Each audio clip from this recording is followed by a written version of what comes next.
हाँ तो बताओ, कहाँ तक पहुँच गए आप लोग की तैयारी? कुछ पता है? कोई कॉन्फिडेंस से कह सकता है कि मैं इतना कर पाऊँ? आप लोग जहाँ जाना चाहते हैं मैं वहाँ पहुँच चुका हूँ। और जब मेरा एग्ज़ाम होने वाला था तो मैं भी इसी कंडीशन में था कि अब मैं क्या करूँ। 1 महीने पहले मेरी क्या हालत हुई थी वो मैं ही जानता हूँ, कैसे कर रहा था।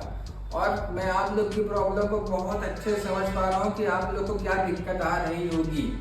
तो आज मैं आप लोग को यही बताने वाला हूँ कि अब जो लास्ट मंथ चल रहा है, अब क्या तैयारी होनी चाहिए, क्या आपका एटीट्यूड होना चाहिए, कैसे आप उसको फाइनल एग्जाम तक लेके जाएंगे। अपनी जो पुरानी तैयारी है, अपने जो इतना टाइम दिया है पिछले 2-3 महीने में, उसको लास्ट तक कैसे लेके जाना है।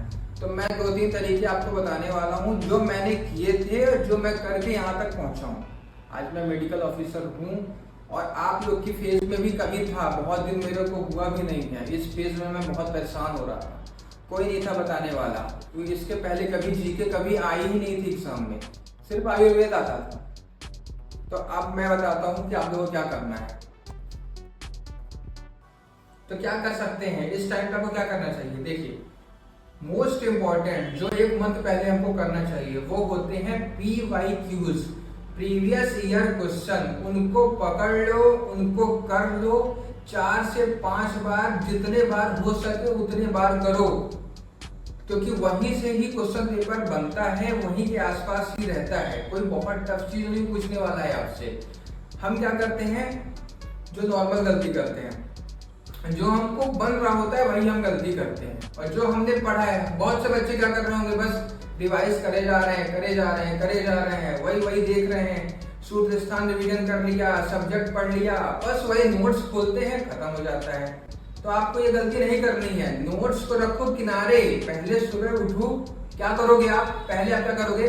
पेपर सॉल्व करो, पुराने पेपर सॉल्व करो, जो आप लोगों ने टेस्ट सीरीज ले रखी है वो सॉल्व करो। फिर 12 जब बज जाए ना, उसके बाद तुम देखोगे तुमसे क्या लैग कर रहा है। फिर तो दिन भर तुम्हारा बीतने वाला है, वो तुम जो लैग कर रहे हो उसको करना है। कौन सा सब्जेक्ट कैसे कर रहे हो, मैं क्या बताऊं, एक एग्जांपल देता हूं। मेरे से कहाँ पे गलती हुई थी एग्जाम में, मैं बता रहा हूँ। वो जो क्वेश्चन आते हैं ना, रक्त क्षय में क्या लक्षण होते हैं, मांस क्षय, धातु क्षय वाला आप लोगों ने पढ़ा होगा, है ना? पढ़ रहे थे ना धातु क्षय वाला। तो मैं क्या गलती किया था, मुझे लग रहा है कि जो मांस क्षय के कुछ लक्षण पूछा था, मैं वो गलती कर दिया था। तो ऐसा तो है नहीं कि मैंने उसकी तैयारी नहीं करी थी, मैंने खूब तैयारी करके रखी थी। मैं उस टॉपिक को जानता था कि यहाँ से क्वेश्चन आएगा, और मैं किया भी। और मैं गलती भी कहाँ पे किया? वहीं पे किया। तो अब टाइम आ गया है, जो आपको बनता है वो गलत नहीं होना चाहिए, और उसको सॉल्व करने के लिए अब क्या करना पड़ेगा? पुराने साल के पेपर लगाने पड़ेंगे। पुराने साल के पेपर लगाओ। जीके में अटक रहे होंगे, जीके को तुम क्या करते हो? बस ऐसे ही किताब खोला और पढ़ने बैठ गए, ऐसे नहीं होगा। आपको अब रिवाइज करना पड़ेगा। रिवाइज कैसे करोगे? जैसे देखो, अपने आयुर्वेद कॉलेज तो हर जगह है, पूरे एमपी में है, ठीक है। अब जैसे मैं रिवाइज करता हूँ, अब मैं कहाँ का रहने वाला हूँ, मैं सतना का हूँ, तो मैं सतना का बताता हूँ। सतना में मैं क्या याद रखता हूँ कि मैं सतना का हूँ, यहाँ पे कौन सी नदी है, कहाँ से निकलती है, कितनी लंबी है, कहाँ जाती है, यहाँ का टेम्परेचर कैसा रहता है, गर्मी बहुत पड़ती है, ठंडी बहुत पड़ती है। ये जीके पूरी हो गई। और जीके में सिर्फ इतना तो होता नहीं है, पर आपको स्टार्ट कैसे करना है?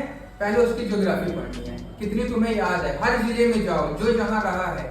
बुरहानपुर में कैसा था, वहाँ का टेम्परेचर कैसा है, काली मिट्टी मिलती है, छिछली मिट्टी मिलती है। जो इंसान ग्वालियर का होगा, अब भैया ग्वालियर में क्या है, बहुत गर्मी पड़ती है, बहुत ठंडी पड़ती है। तो पहले आप वहाँ की ज्योग्राफी को समझो और ज्योग्राफी को याद रखो। उसके बाद जो करंट अफेयर्स चल रहा है, करंट अफेयर्स कैसे कवर करनी है और कैसे करना है, जीके पे मैं एक अलग वीडियो आप लोग के लिए बनाऊंगा, बताऊंगा उसमें कैसे करना है। आखिरी के 15 डेज आपको क्या करना है, करंट को रटने नहीं बैठ जाना है कि इसने ये गोल्ड मेडल जीता, ये किया। कैसे करना है वो मैं आपको बता दूंगा नेक्स्ट वीडियो में। बट अभी आप क्या कर सकते हो, आजकल का जीके का ट्रेंड ये भी चल रहा है। क्या चल रहा है? वो 2021 का पूछ रहा है कि वहाँ गेहूं का उत्पादन कितने % बढ़ा था, कितने % कम हो गया था। तो अब वो पुरानी चीजें पूछ रहा है, तो नए के साथ हमें पुराना भी करना है। तो अब बताओ वो पुराने क्यों पूछ रहा है? क्योंकि प्रीवियस ईयर क्वेश्चन पैटर्न जो तुम देखोगे ना, समझ रहे हो, ऐसे करना है। बढ़िया मस्ती से तैयारी करते रहो, कोई प्रेशर नहीं लेना है, कोई बहुत टेंशन नहीं लेना है। अच्छे एटीट्यूड के साथ जाओ, होना ही है सिलेक्शन। बढ़िया रैंक के लिए पढ़ाई करो, टॉप 20 में रैंक लाना है, टॉप 10 में रैंक लाना है, घबराना बिल्कुल भी नहीं है। ओके, तो फिर अपन मिलते हैं थोड़ी दिन बाद।